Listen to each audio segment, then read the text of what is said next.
Very warm evening. Welcome. This is Sports Zone on Joy Prime. My name is Fentio Tahiru Fentio.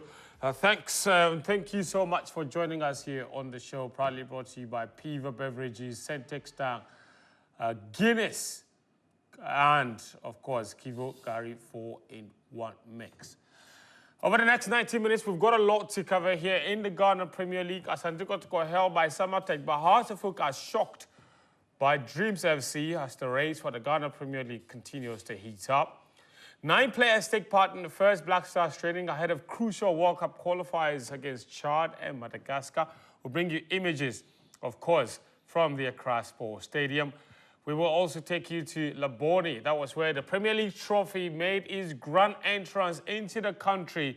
And what a grand opportunity for many people to get a rare view of the Premier League trophy, that iconic trophy. We'll show you visuals from that event as well here on the show. We take it to Europe, where Liverpool's week has gone from bad to worse. After being kicked out of the Champions League, they've also lost the League Cup. And what looks like a treble or a quadruple season beckoning is now down to 1 trophy. What has happened to the rest in the last week, for example? Chelsea's struggles continued, of course. Arsenal beat them. But the big news also is in Spain, where Barcelona staged one of the comebacks of the decades, one certainly for the ages, coming from 2 goals down to beat Atletico Madrid and keep tabs with Real at the top of the Liga table. It's certainly getting heated by the day. This show is proudly sponsored by, once again, Piva Beverages, Guinness, Centex Tank, and Kivo Gari 4-in-1 mix. My name, of course, is Fentio Tahiru Fentio. We have 90 minutes to go through many different segments of the show, including Ghanaian players abroad. We have insight into which players trained today and which players have received late call-ups to Otoadu's squad. Also, of course, we've got Guinness Match Day, the segment that brings you all the touchscreen tactical analysis. And Daniel Cranton has been cooking something very special on the show tonight for you as well. Remember, this show is live and interactive. We are streaming live on X Spaces on the Joy Prime TV channel. So find it on Twitter and you will see, you'll be able to watch us there, of course. We are also streaming on the Joy Prime TV YouTube channel on that perpetual stream. All right, without much ado, let me introduce my guests, Danny K and Chicho for Philip Shrimp. My favorite guys, thanks for joining me as usual on the show. You guys looking all lovely. Thank you very much. Your African print. Thank you. It's Ghana month. Huh? Yeah, it's Ghana month, so yeah. Celebrating Ghana and then showing Ghana colors and Ghana stuff. Yeah. It's good. Danny K, are you okay? No. Talk, speak. This is not, if people can't see you nodding your head, you need to talk. What did I do? What I do? Are you okay? And he's nodding. What am I supposed to do? What did I do? Is that annoying you? Let me apologize on air. So that I was going to tell him you are annoying. I won't say that. He said I've annoyed him. The guy has been annoyed since afternoon. I read a post of his. What did you do? I ask him. He's the one sitting here. No, you say it so that you spark me, then I'll No, fire. what did I do? Say it. I'm giving you an opportunity to tell the whole world. No, say it so that you spark me, then I'll fire. Because I'm not very far away from saying the guy who has annoyed me is sitting here. He's over here. As for somebody has annoyed you behind the cameras. He started it. And now you're telling me you continue it right now. So what did I do? All right, okay, it's okay. I'm sorry. Stop fighting. I'm sorry. Let's go straight to the Accra Sports Stadium. The Black Stars held their first training session today. 9 players took part in the session. And these are live visuals from the training session, of course. That's Otoado and his new assistant, Desmond Affair, obviously taking the team through their paces. That's the new Black Star psychologist, Chris Perky, there as well. And Fatal Dar, the goalkeeper's trainer. These are some of the players that took part in the training. Antoine Semenyo in red-hot form. Gideon Mensah, you see him there as well. Forcing Amankwa. We'll take you through the 9 players that took part in the training today. That's Kamaldeen Sulemana, of course, also there. That's Salisu, Mohamed Salisu. Also in your shot. Earlier you saw Razak Samsey there as well. Forcing wasn't called out. That's my mistake. Jojo Walakon was also there. Benjamin Asare, Lawrence Atiziki, and Kamara Dini Mahmoudi, the Mediama left back, also took part in training today. So that's the 4 players. A lot of Rasta players in the team. I have a friend who might not be very enthused about some of these visuals. But the pitch is looking really good. We've not played a game here since the Niger match. So it's literally been reserved just for that. Kudus Mohammed is also in town. He arrived with Kamal Din Sulemana, but he didn't train today. I'm sure tomorrow he will be very much involved. One of the key things from training today was how involved the technical advisor was. And there, you see him there in the gray hair, like, is that gray or white? That's not gray. That's white. Right, that is white hair. All right, the 75-year-old German, Winfried Schaefer. And so this is what it is. Guys, thoughts on it before we move it on. Today, there wasn't really a lot of work done, but clearly it's good to have 9 players in camp. Otuado entered the pitch with the cross, you know, and what have you. But you can see, does he look relaxed or looks pressured? No, I mean, from what looks we are relaxed. seeing, he looks relaxed. I mean, there's pressure on him, obviously, but now that the team has a psychologist, I think maybe then the psychologist has got a lot of work to do to ease that whole pressure. They have to see this World Cup qualifiers as a different campaign from the failures of the AFCON qualifiers. So yeah, it's never really good when you have 9 people to train with. You can't do much. There isn't much you can put across, you know, to get them, especially when a lot of those 9 players are not necessarily your key players who are on the day likely to start. Yeah, so that for me is the disappointment that on the first, because they never really get enough contact time.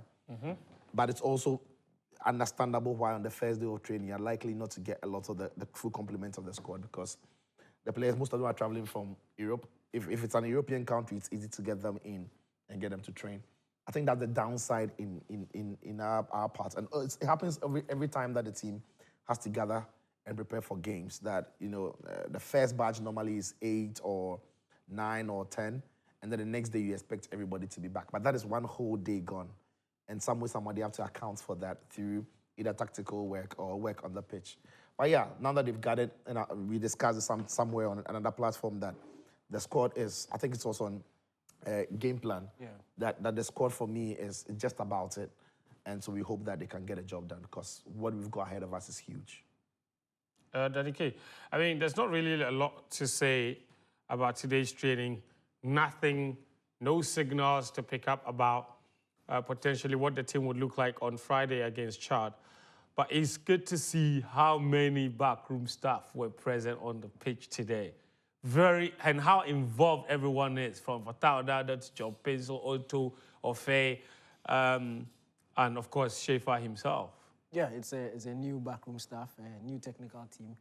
And first day of training, obviously, you expect all of them out doing the do. Obviously, as you said, you can't really tell exactly what roles have been assigned to who, because the players are not enough. We didn't have a full complement of squad, so we didn't have like a proper full training session, so it was quite difficult to see who exactly was handling what. But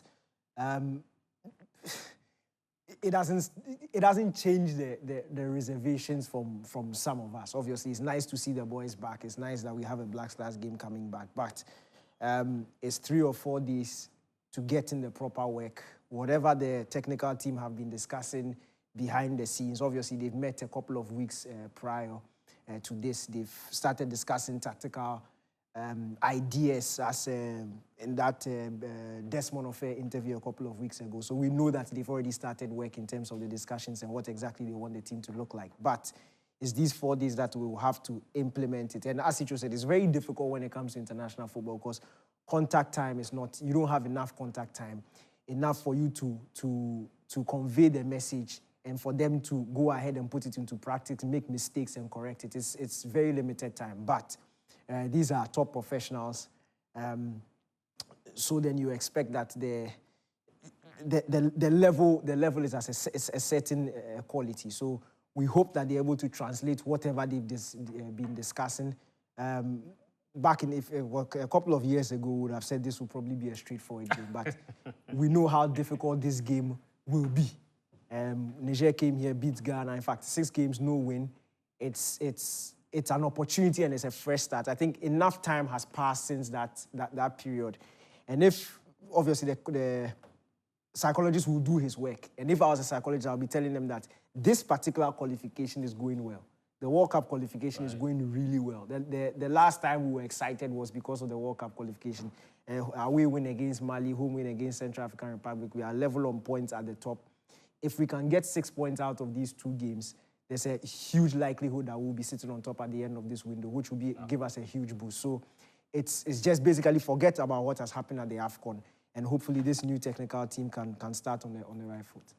All right, so we're wishing the team all the best. There's really not a lot to say, except what Daniel said, just to re-emphasize. And this is to you, the fans, as well. We know, I think we were all very, very shocked, surprised, and quite rightly very angry after the team failed to qualify for the AFCON. And Nsoatreman has not proven to be someone that has a certain tactical ability that is a winning one, because quite frankly, in another time, in a parallel universe, a Black Stars coach doesn't win 6 matches in AFCON qualifying, they get sacked. Nsoatreman somehow has 9 lives, so he's kept the job. At the moment, we cannot do what was done. And Daniel is absolutely spot on. It's time to focus on what's ahead of us. And for me, I would just urge all of us to try and support the team from now on and give him the benefit of the doubt. What he would have to remember, though, is that the fans have not forgotten about what happened at the AFCON qualifying. And so it won't take much for the people to start to turn against the team. Because the best way to reward the fans and to get the fans to continue to support the team is to win. There is no 2 ways about it. No other result will suffice. You have to win. And I think Daniel is right. Like, what he did say in his submission is that if we don't win the 2 matches, I tell you what, we could be back to a point where maybe, I think, post-2014 World Cup period, where the situation is so poisoned that the Black Stars could get booed at home in their next match if they don't win these next 2 games. So the work is cut out for them. Win against Chad. We don't care how well you play, just win, get 3 points. And on Monday, when you go to Morocco to face Madagascar, you win. Anything other than 6 points from these 2 matches would be unacceptable. And so the pressure is on. But then again, they have their work cut out for them. So I hope they succeed. I hope they win. Because if they don't, well, the consequences, I'm not going to be the one to tell you what the consequences would be like. But there will be consequences if they don't win. So all the best to them. Friday, we'll be there to support them. We'll have live commentary on radio, 99.7 Joe FM. You're driving around. I think the games are 7, I believe.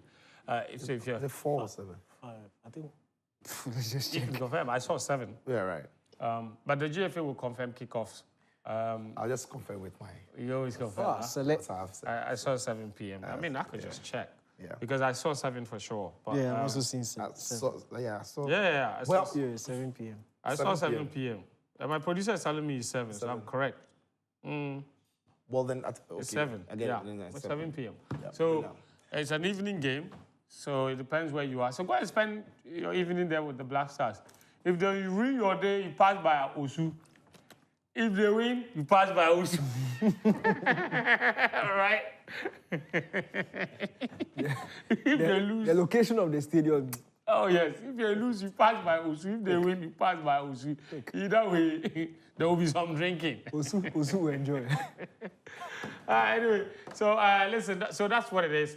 So all the best to the team. And we will continue to give you updates on their training. The minister went there in the evening as well, right? Yeah. To say hello to the players that were there in training. Sicho warned him not to go. Sicho, he was there. There's nothing you can do about it. Well, he was there for 2 things, I understand. To check on the facility, make sure it's it's in place together with the NSA boss. And because the Black Stars were training was just proper that he would pass by. I don't think it's wrong that he goes. I just don't think that it's proper that they are always around the team whenever they are called. Even the JFA president staff, I don't want him there, I'm minister.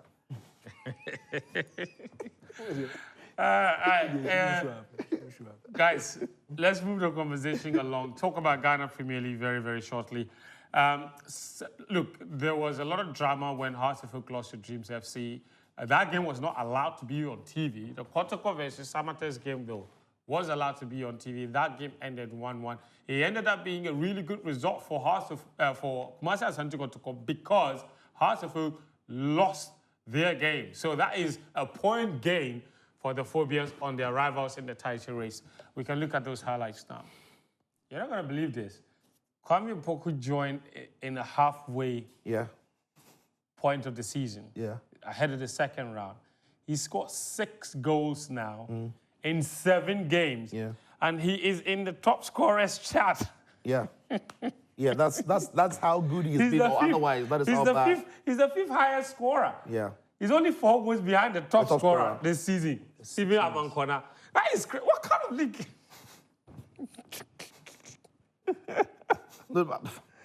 No, it's not a prolific league. It's what it means. No, it's not but how does league. a player join 18 matches later and is 4 goals off the top scorer? There aren't many prolific, consistent goal scorers in the Ghana Premier League, and we've always said that. And so when you look at the scorelines in games, it's 1-0, it's 2-0, it's 1-1, it's 3-2. It's just few goals here and there. And even lots of teams have got goals spread across their teams. And that is why in the season where Etuga was scoring, and Yawano was scoring those, in crazy numbers, their teams were very high up the table. In fact, Kotoko went on to win the league as well. And that's the point. In this case, for the clubs, nobody really has a striker that you can call on goals for. Hearts of Oak, they lost, surprisingly, to Dreams FC by 1-0. The goal had a lot of people talking, obviously because of the goalkeeping error that happened in that game. Benjamin Asari called up to the Black Stars, and he had a howler. That is not a way to receive a Black Stars call up. In the aftermath of it, you go and put up that performance. It just opened up a can of worms. And certainly, you could see on social media, there were quite a lot of people that were unimpressed by his performance. And he's an over 30-year-old goalkeeper, so it's not like he's young, he's making mistakes. He is way too experienced. But I think it's unfair. I think his call-up came ahead of the game.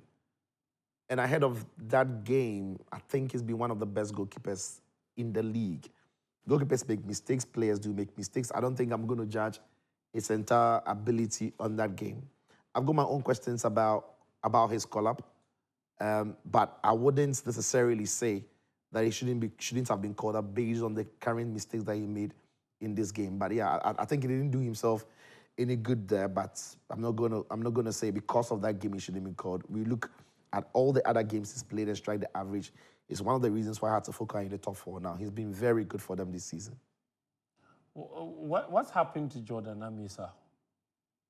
I'm sure we'll ask Karim about him shortly. But Daniki, Benai, let me just show you the table, the full table of the Ghana Premier League after the weekend's run of matches. There it is. So Kotoko are top with 38 points. Gold Stars and Hearts of Lions closely behind a point. And then, of course, Hearts of Oak further 2 down. So it's really tight at the top. Nations FC also only about 4 points off the top. So it's incredible what's happening in the Ghana Premier League this season. Really, really tight at the top of the table. The bottom is also tight, super, super tight. Accra Lions, Karela United, Legon Cities in the bottom 3. But Nsoatreman are not safe. But they say they don't even care anymore. They've decided that they've seen enough and they are leaving the Ghana Premier League. They've written to the Ghana Football Association. What I can tell you is that just by merely writing to the Ghana Football Association is not a conclusive decision that they've left the league.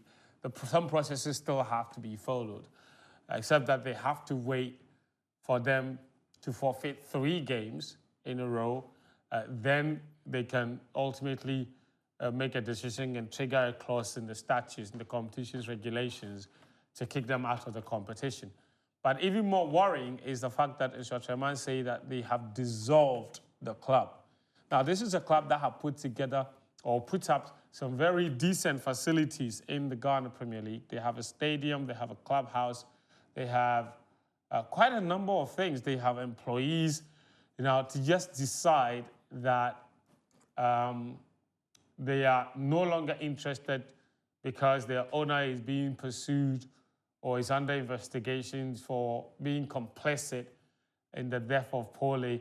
I mean, this whole thing is it's just really bizarre, right? Really disturbing because, I mean, and disappointing because it was all avoidable. You understand? Daniki? Yeah, it was. Look, it's getting tiring talking about these things, to be frank. Like, it's the entire organization of the league is, for example, away from this Nsoatreman, why wasn't the Heart of Oak game on TV? It was supposed to be shown on TV. Then there's a last minute decision that this game is not, like, the thing went away for 5-6 weeks. It went away for 5-6 weeks. A lot of statements here and there, and we are back. And the first week, somebody is allowing their fans to dance around the bus. Second week, a game is supposed to be on TV. Like, the league is very... So. No, but seriously, in any proper organized league or any country, no one team can dissolve itself because the country straight away is going to look at the number of bodies that are going to go unemployed. Yeah. Right? So if the owners can't manage the club in any proper functioning society, the state would find a mechanism to absorb it. Club would go into administration. It becomes a state-owned club where they look for different owners. But for the time being, the state will run. Classic example. When the assets of Chelsea owner Roman Abramovich was freezed, it went into a period where the state had to take control of things. So they had to cap a lot of things. They couldn't spend over a certain level. At the time, they were waiting for somebody to buy the club, but it was away from the Russian owner of Abramovich. It's unheard of that a football club, can just decide for every reason, because you're going to lose the social impact of that, the economic impact of that. Livelihoods are going to be harder. Psychological impact of that. And this is why I always say that I have stopped blaming the GFA because they've shown that they can't do it. They are incapable. They don't need to do more to prove that to us. We need a strong government that sees sports as serious business, because now you're going to render minimum 27 or 31 footballers jobless. Some of them are never going to get any club to play again. Some of them's careers are not going to progress. Coaches, backroom staff, groundsmen, drivers, you're going to render them unemployed because one man has made a decision not to run his club again. That shouldn't happen in any properly run society. And it raises even more questions about our ownership structure. Yeah. And what kind of vetting we take ownership of or suspected owners through. So that you know that an individual cannot just veto a decision of this nature. Yeah, it's not possible. Because, I mean, what kind of system do we have in place in vetting the owners of potential football clubs? So if somebody comes and says, I want to buy a football club, what kind of assurances and guarantees do we even get from those people, from these people? So let's say that, for example, if one of the things that we're required of owners to do is to be able to put down at least 3 years worth of financing of the club as guarantee somewhere before they can be allowed to acquire the club. In a situation like this, they could look at those finances and they could look to those checks or whatever it is, those guarantees, and keep the club going until a new owner is found, like Sitcho said. But you can't just get because we're so desperate Anybody comes and says, I'm buying a football club, no one cares where the finance is, even sponsorship. Because we were in this country when Xylophone Cash signed a sponsorship deal for the Ghana Premier League. And exactly 4 weeks later, the owner of that particular enterprise was arrested and now he was being prosecuted for fraud.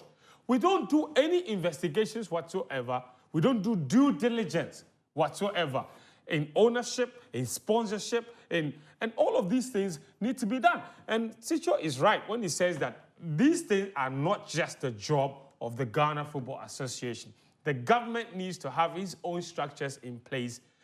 Look, we have structures in place in how state-owned enterprises should be acquired by individuals. Yeah. Have you ever heard that a later suspected or a later convicted fraudster has ever acquired a state-owned enterprise? You cannot do it because of the structures and the things that are involved. And yet, in the Ghana Premier League, these are the stories every single day. Where's the regulation? And this is not the first club. We saw Olympics 2 years ago. Also, no Olympics, So Liberty, only a few years ago, say they don't want to be part of Ghana football. They folded up. We've not heard too much about their players who were there. We've seen Wafa, as you said, also folded. It's you can't run sports, especially football, like that. There has to be strong policies that guide said deter those who can't cope with it from running it. And even if you want to step out of it, there should be a way you hand over, the club stays, but you exit the club, whether you are selling it or whatever. Something has to happen to keep people in job. Because, look, remember the Elmina Sharks incident? Yes. In Papa Kwesi interview, he said that he might decide to not play again. You can't just... Can Abramovich ever go and sit on radio and say, I don't like the way the league is going, so I'm taking my money away? You can't do that. You can't do that. Because the structure will even allow you to do that. And you see, it puts the whole integrity of the league in jeopardy because now, Nsoatreman's games are going to be forfeited.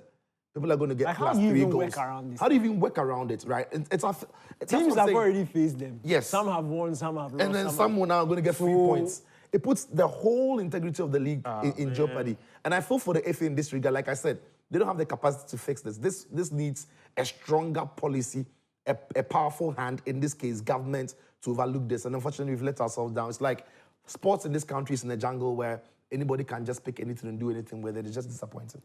So we'll see. But that withdrawal, they've only written to the FA. It's not, but they didn't play their league this weekend.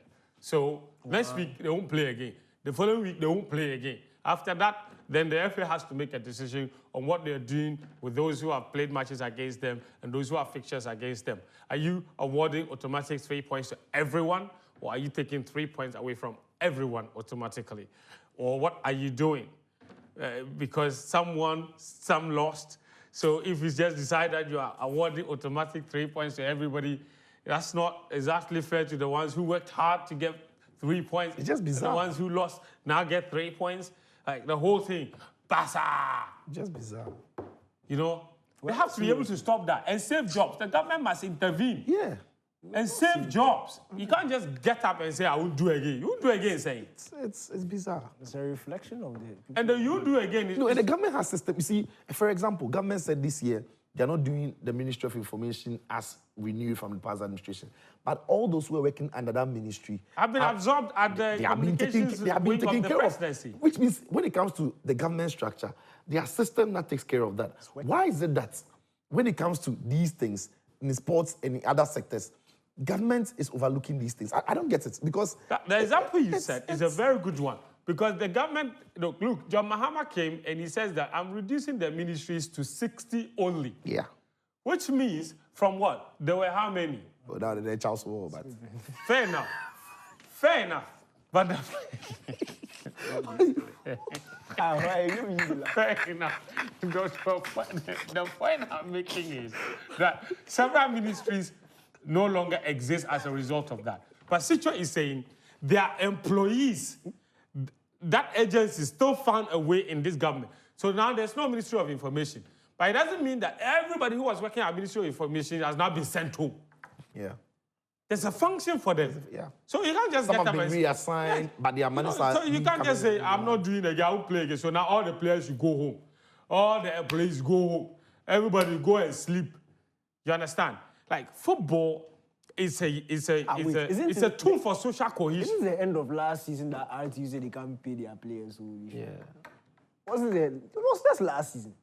Karim, what's going on? Let me read a few messages and I'll come to you. Good evening, friend. This sports minister has already failed. He was saying the coach's tactics are poor and the results don't back him to be maintained. However, the sports minister is now leading the call for support for the coach and the team. Martin from Prankrono.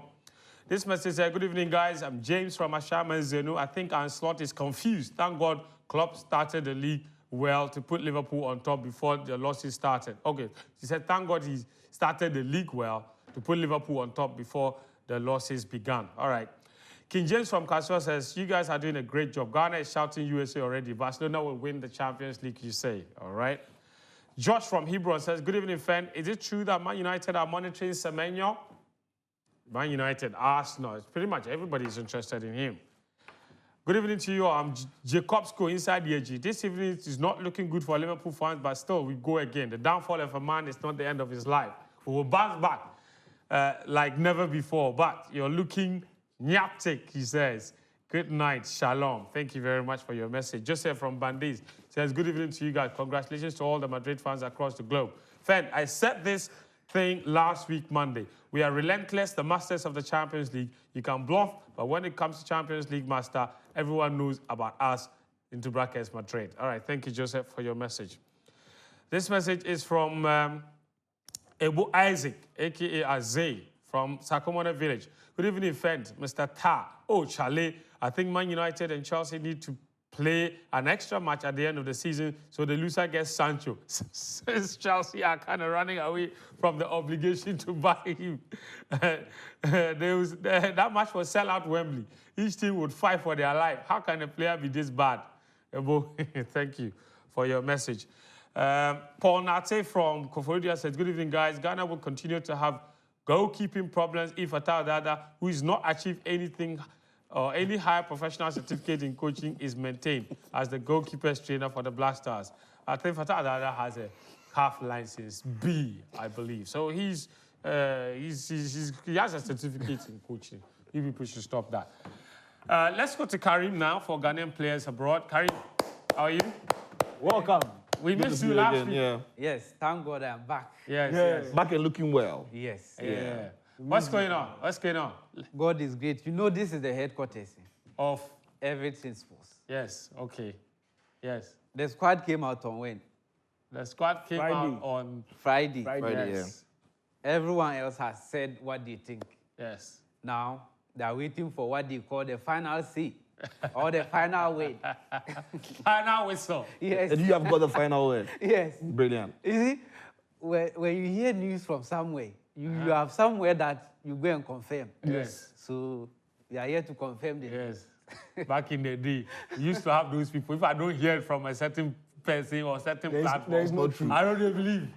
I don't even believe. No true. So, Karim, we are all listening to you. You see, Otto, Yes. you have to talk to him for me. Okay. You know, when you are working under your boss, and you are advising him and he doesn't listen, you look for people to talk to him.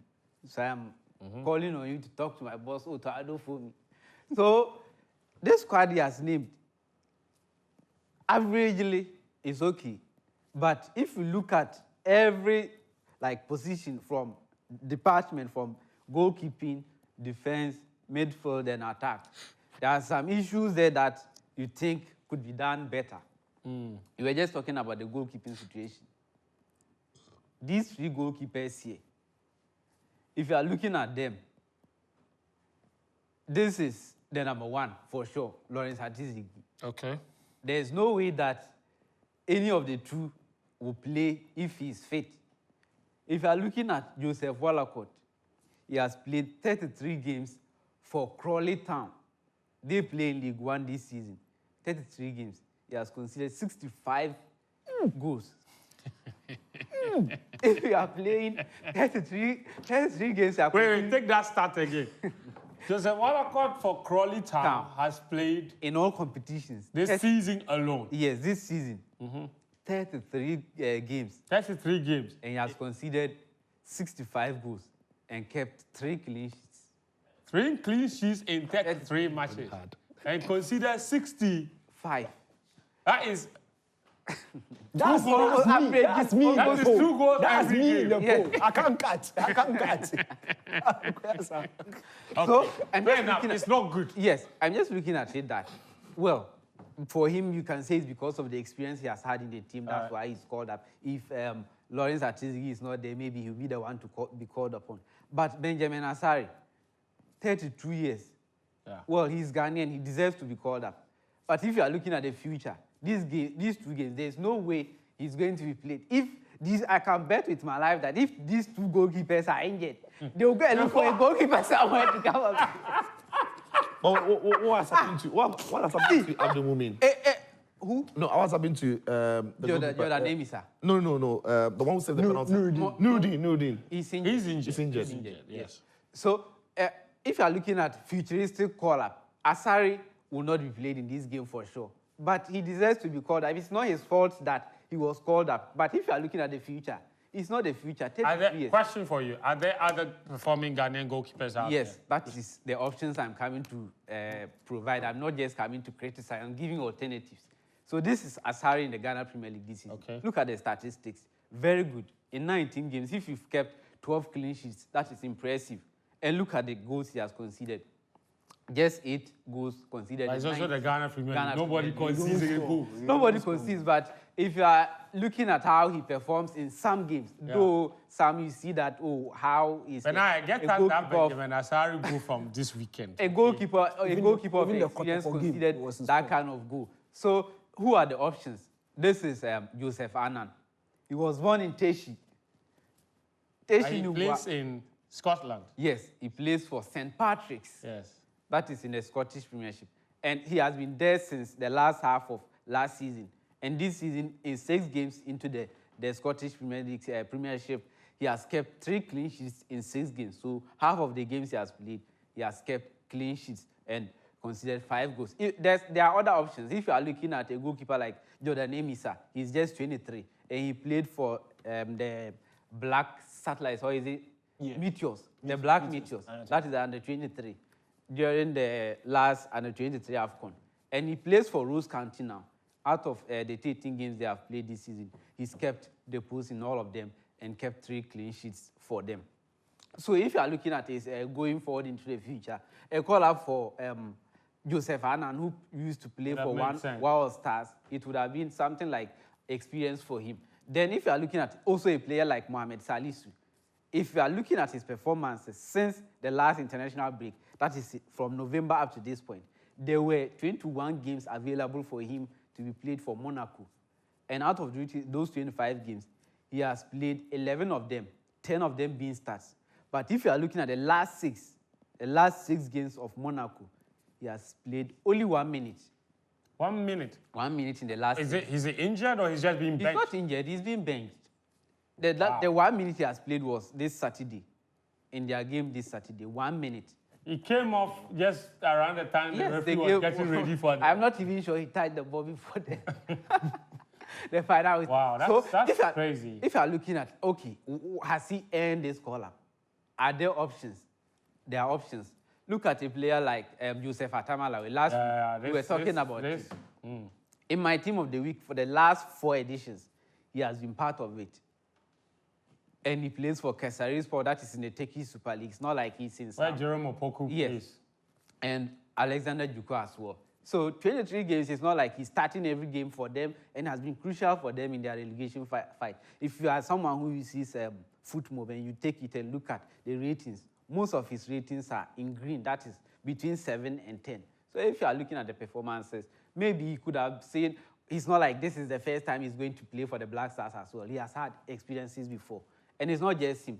If you are looking at other options, like you could have also had Kasim Adams. He plays for Sevilla now, and he has been playing consistently, and he has also been called up before. So it's not, then Ambrosius, he has also made it. Stefan Ambrosius. 4 times since the start of this year. From January, the team that I've been making has made the team 4 times. So it's also an option. Then let's look at the attack.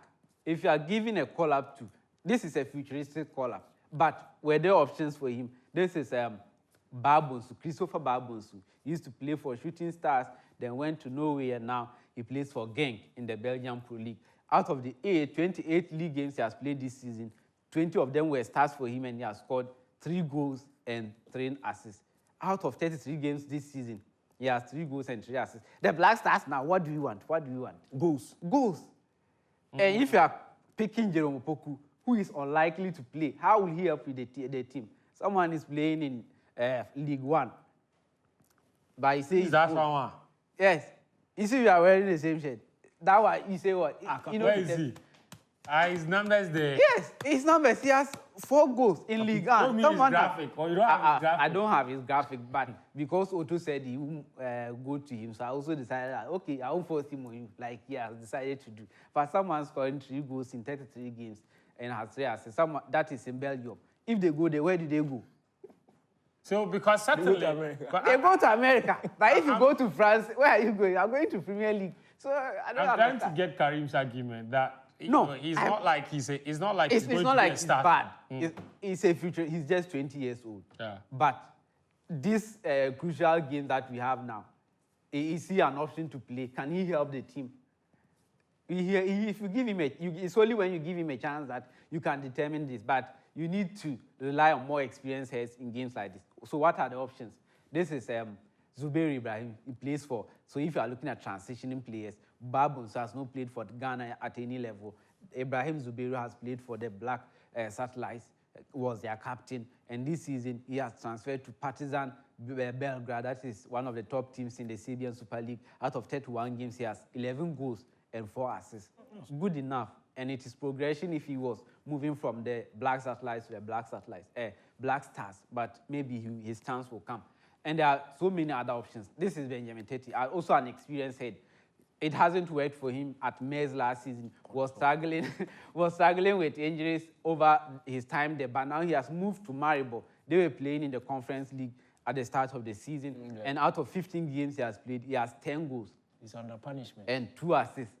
Punishment for who? Are you not punishment? That is a goal contribution every game. Yes. So we have several attackers doing really well. Yes. And we've called up players that are not necessarily in the most best form. It's not like they are the best options. The same defensively. So yes. You're right. So the premise of your presentation was that even though Otuado is the one with the right to make his call up, in terms of actual performances and form and who deserves a call up based on performances, there are a few suspicious names in that particular squad. That's a fair point. But obviously we know call ups are not. Yeah. I get what Karim said, but the only problem I have when it comes to Ghanaian players and call ups are that for the way we run our football, it's impossible for Otuado to think about the future. He has to think about the players that can do the job now for them, because Ghanaian footballer pathway is so unpredictable. Yeah. So you're going to say, okay, you won't call Ben Asari, you're going to call a younger goalkeeper, but there's no guarantee that in the next 3 months or when the summer is around, that young goalkeeper today is going to make the right decision to continue progress in his career. So it's not like it's in other countries where you are bent sure that these players are in good academic systems, in good clubs, they're going to be trained, they're going to grow through the system, and so you're sure that when you call on them as the future, they are going to have that path. For Ghanaian footballers, there's absolutely nothing like that. And that is why we can't keep track of any player who we have said is a superstar from 17, 20 to under 23 and now to the Black Stars. They are so unpredictable. So today, he's a future star because he's young and he's playing well. But if you're going to call on him because he's a future star, he wants to have the experience at the national team, the next time they are nowhere to be found. Yeah. So I feel for Otuado a little bit in that regard. Look, I'll give you a before you come, on Citro's argument, okay, I want to go back to something that Karim said. We lack goals. And if you lack goals and you are thinking about the now, then at least you must have 2 or 3 players in there who are banging in goals now. Yeah. But per the numbers, there's no consistency in the... Inaki is not scoring, Jordan is not scoring, Semenyo is the only one who is scoring, and even his numbers are... Semenyo has 4 goals. Semenyo in the last, I think, more than 5, 6 he has scored. Yeah, Kudus is not scoring. When you look at the attack, they are good players, but they don't have goals. And these are basically the same guys who were in the AFCON qualifiers, where we suffered and we struggled for goals. We saw, as soon as Jerry Fie walked into that team against Niger, we saw there was a difference. Yeah. So we know that if you call certain players of a certain profile who are used to putting the ball in the back of the net, centre forward, it could make a difference. But we've not seen it in the column. All right, cool. Thank you very much, Karim, for that wonderful segment of Ghanaian players abroad. We will take a break now. When we come back, we've got more of your messages, and we're going straight to Europe to show you quite a lot, honestly, that happened in England and in Spain in particular. This is Sports Zone on Joy Prime, proudly brought to you by Piva Beverages, and big shouts to Frank, a very frustrated Chelsea fan, the CEO of Piva Beverages. Also, Syntex Time, proud sponsors of this show, Guinness and Kivo Gary 4-in-1 mix. And Guinness brought the Premier League trophy to Ghana on Friday. And then on Sunday, oh my God, guys, look at that shiny trophy. This was at, where was this? Pit Stop in Laboni. They brought the trophy there for a viewing party. Look at how packed the place is. Lots and lots of people there to watch. Mr. Poe. Oh yes, everybody was there. Mr. Everybody, everybody wanted a photo. I just saw myself. You come TV Top. Man, yeah, Premier League TV even interviewed me. This guy standing there, he works for Premier League TV. He asked me what's my favorite Premier League goal scored by an African player. You know what my choice was, man? I didn't have to think. It's against us. Oh, my word. Yeah, man. So that was lovely. So thanks to Guinness, who are proud sponsors of this show and that show. Look at the United fan. Look at Inimadu. And Kaloku. Charlie. Kaloku. Yes. Boxing Kaloku. Anyway, so, you know, I did a lot of work around this one. So that's amazing. Look at that. This is the closest Man U will get to the trophy this season. This guy is not anyway, yeah, so good for them. Lots of people came, took photos, and what have you. Look at that trophy. It's amazing. That is a real Premier League trophy. Hey, Joe Bote, what is he doing on my TV? This is a real Premier League trophy. The one that Liverpool were left slow to, and these people were left at the end of the season. You can take picture, but you can't touch it. You can take photo, but you can't touch it. That's the trophy. slow to. Anyway, so I did a lot of work on this with the agency Tebule, all right?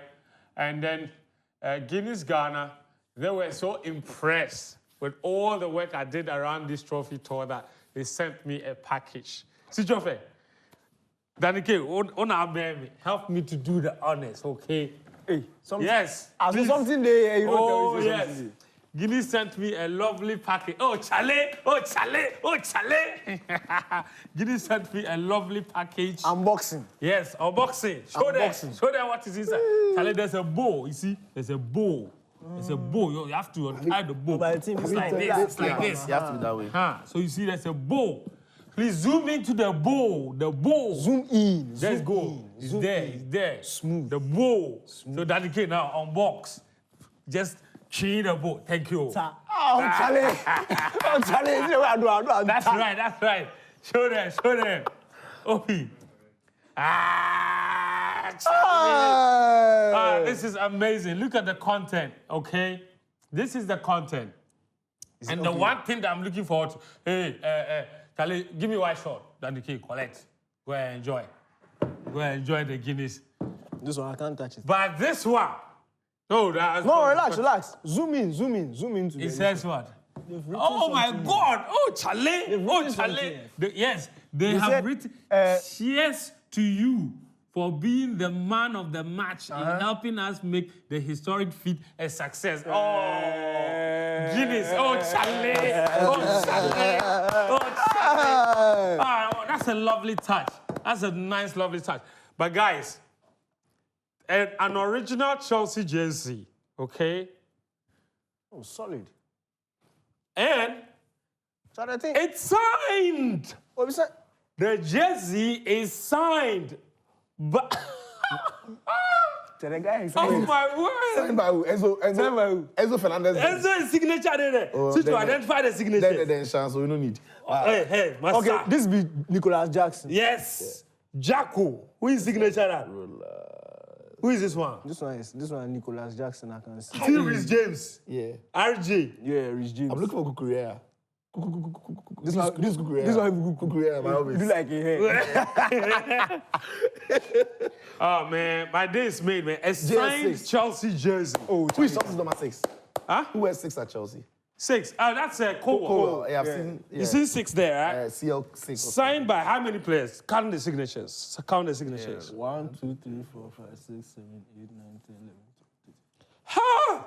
Be like the whole squad, the whole squad. no. The whole squad. Guinness for there. Guinness Sancho for there. signs on. No, Guinness Ah, for wait, there. wait, Sancho signs on. Sancho. You go there, go there. See, you see anywhere the British freedom. Freedom. You Go see there. freedom, and a big Sancho. You did go there. Oh, Sancho. so. Yeah, I see some chance signature. Yeah, Sancho. yeah, It's Sancho. Oh, man. On a more serious note, guys, thank you so much to Guinness. Thank you to Willie for putting me on. To Wilma, to Sabina, to Estella, all of you at Guinness, man. You sponsor my show and you do this for me. Isn't that amazing? Lovely. Oh, man, I'm going to frame this. This is not a jersey they wear. No. Don't be like somebody I know. This is not a jersey. Guy, they give him. They gave him signed They gave him jersey. signed jersey. The following day, they wear that thing. They wear that thing. Then the signature day, then they walk. The signature. I'll pay a job. Oh, man, this is amazing. They can fold it nicely and put it back. But I know what they talk about. Please, I'm not interested. I don't want to be sued. I don't want to be sued, man. Oh, a nice notebook. Okay. I know the unboxing. Oh, look at this one. Look at this. Sweet. nice. Oh, look at this. Sweet. Cute. Man, Cute. This look one. at this. So that you stop taking Karim's water bottle. Oh, look at this. Look at this. Sishu. That bracelet, yeah. Hey, Oh, I guy, love hey, Guinness is for But I know it. you are The showing bracelet. it. You are showing it to see. You are not doing Yeah, I'm not showing this to the camera. showing Eh? it to. And I have, I have a pen. I have a pen. Oh, man. Oh, man. Dig it. Oh no, this one is you. Charlie. Guys, put the thing back inside. Put it back inside before somebody steals it. don't know. Put it back inside before somebody steals it. I don't know why I do am like that. Ah, man. Oh, this is nice. Man. Oh, yeah, well done to Guinness. I'm And, overwhelmed. yeah. Yeah, thank you, brilliant. Guinness. Yeah. Thank you. While we pack this up, of course, it's Guinness match day, right? Please, Karim Pamela, said- please, Guinness match day. Guinness match day. Thank you very much. Karim said I should. Thank you. I'm coming here. Karim said I should. Hey, where are you going? Karim said I should give it. You should bring it to him. He will remove some. Quick.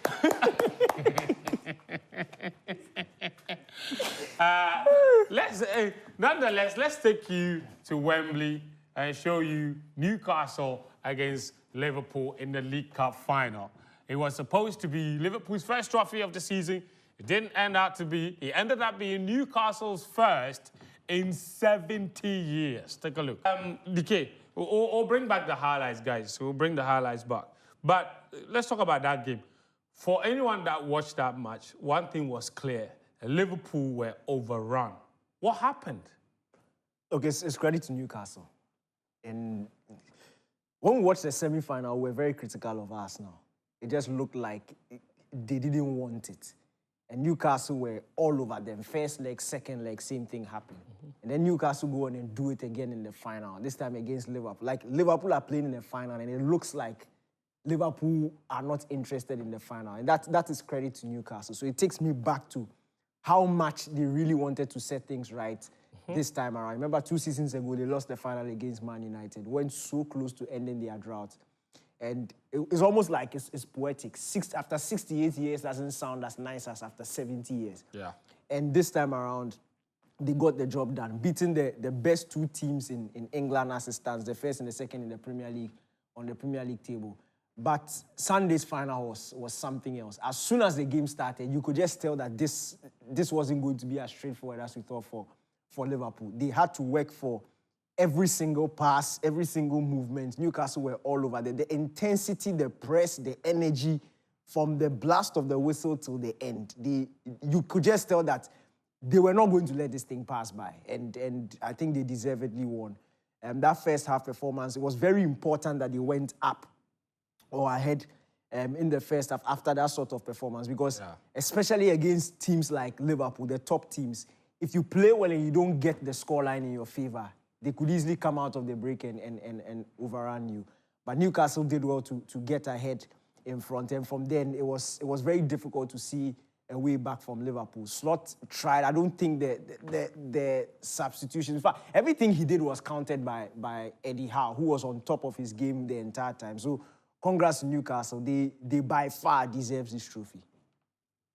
And Sicho, one of the things that was apparent is that, you know, if you look at the numbers for Liverpool, the last 3 matches especially, they've registered their lowest numbers in terms of duels won, suggesting, and these are different teams, suggesting that the team might be fatigued. And that question was put to Arne Slot, and he said it's not an issue of running, but it is an issue of running, no? Yeah, it could be, and I suspect it is. And I think Arne Slot might have just not managed the squad well in the last week or so.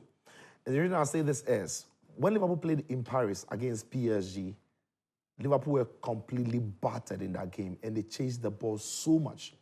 So that Liverpool team would have been somewhat drained.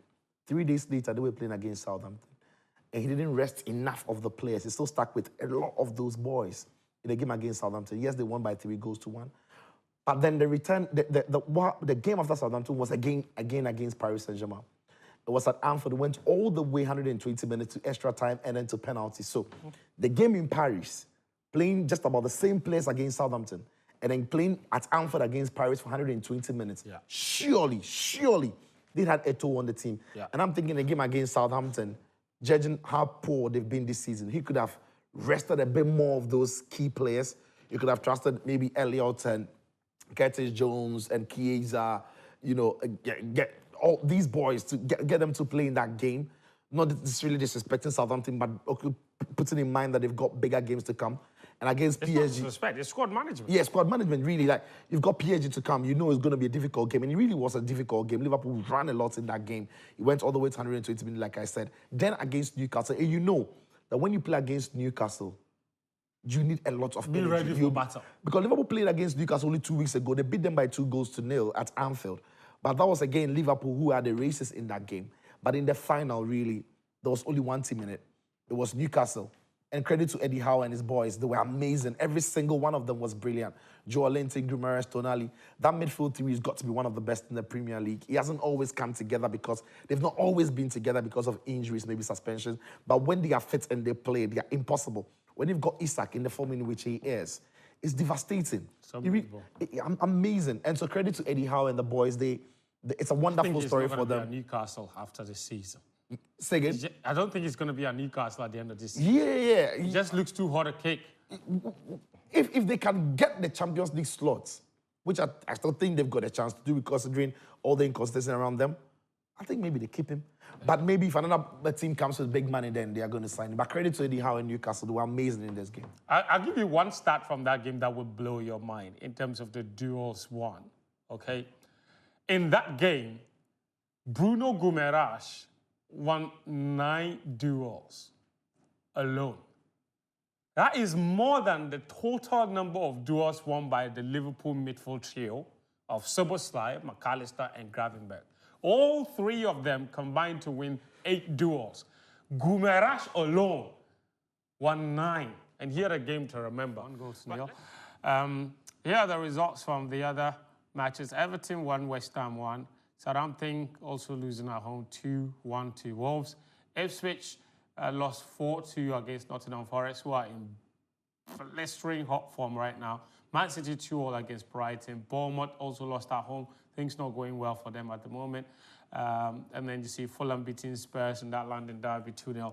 Leicester lost to Manchester United. Rasmus Højlund with his first goal in 2025, giving them a 3-0 victory. The table looks like this. It's a 12-point lead at the top for Liverpool with a game in hand. Arsenal, no game in hand, I beg your pardon. They've played that game. Arsenal just behind. They are 12 points behind, of course. Nottingham Forest chasing a Champions League spot alongside Chelsea, Man City, Newcastle, Brighton, Fulham, Western Villa, Bournemouth. Every single one of these clubs can still finish in the top 4. That's how tight it is. The bottom looks like this. Southampton is certainly gone. It's Leicester, Ipswich, who look like they are following, and there's certainly no way back for either of these teams. Man United remain in 13th position, Spurs just below them.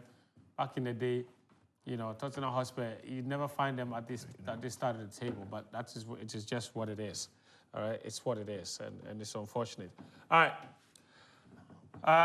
So that's the lowdown the Premier League. Guys, I need quick thoughts on Mohamed Kudus. What's going on there? He's not scoring anymore. He's not assisting.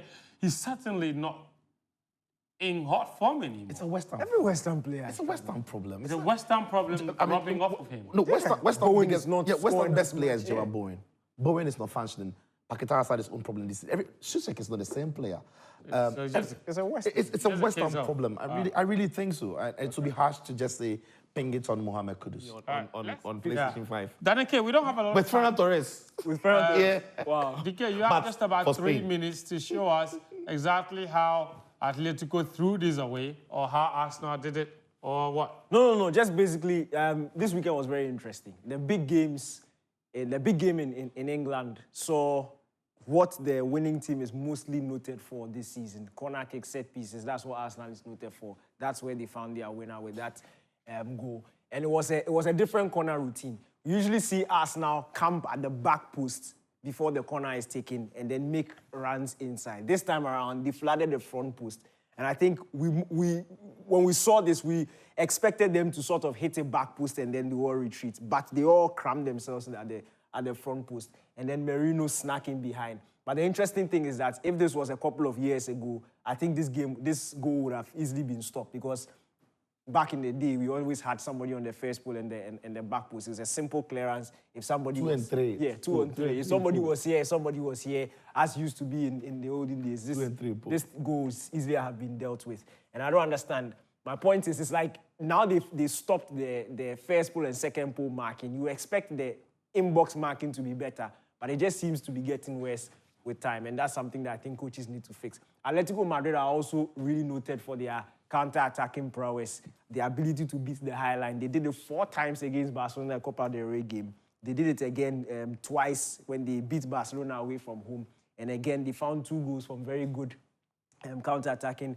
In fact, exploiting the high line of Barcelona. Long ball from the goalkeeper, header by Ronaldo into Griezmann. Griezmann plays a one-time pass, which was very smart. Didn't take another touch to destroy the move. And then nicely done by Alvarez. Then again, when Sorloth came on, his goal was very interesting because he was initially in an offside position. If you watch this, he was way offside, just kept his run, obviously, because the ball wasn't played to him.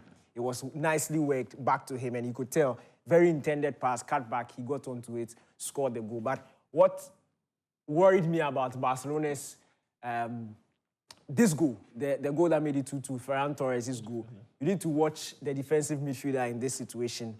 In De Paul, I think De Paul lost his man.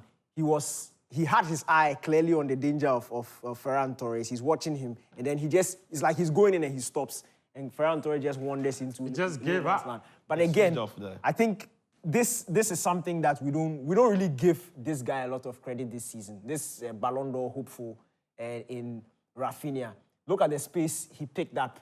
And as Sicho mentioned, when Simeone made those changes, he sort of allowed Barcelona to camp in the box of Atletico Madrid, which allowed Rafinha to drop deep and get a lot on the ball. And we know how creative he is. He's created the most chances for Barcelona this season. He gets into this position. It's not just about kicking the ball and hoping. He whipped the ball into such a dangerous position. Ferran Torres, who's probably the worst finisher in Barcelona, didn't have any excuse. The ball just needed to touch him and it would go in. So that was a very well-taken goal. And then Barcelona, again, doing what they do best. Late in the game, high press. 2 guys who are usually very comfortable on the ball, Lenormand and then Barrios. Barca forced them into a mistake high on what they are very good at this season. The team with the most high turnovers at the top end of the pitch, and then they got a goal. So quite unfortunate from an Atletico point of view, but Barcelona. Here's what it is. Yeah. Thank you, Great Ghani. stuff, great stuff, Thank you, great stuff. Sicho. Brilliant. I think that's how we conclude our show tonight. Yep. Proudly brought to you by Piva, Guinness, Syntex Stand, and Kivo. My name is Fentio Tahiru Fentio. Thank you all for all your messages. I hope you enjoyed the show. We're back again next Monday with another episode of Sports Zone. Until then, go support the Black Stars on Friday. To take care of yourself, and bye-bye.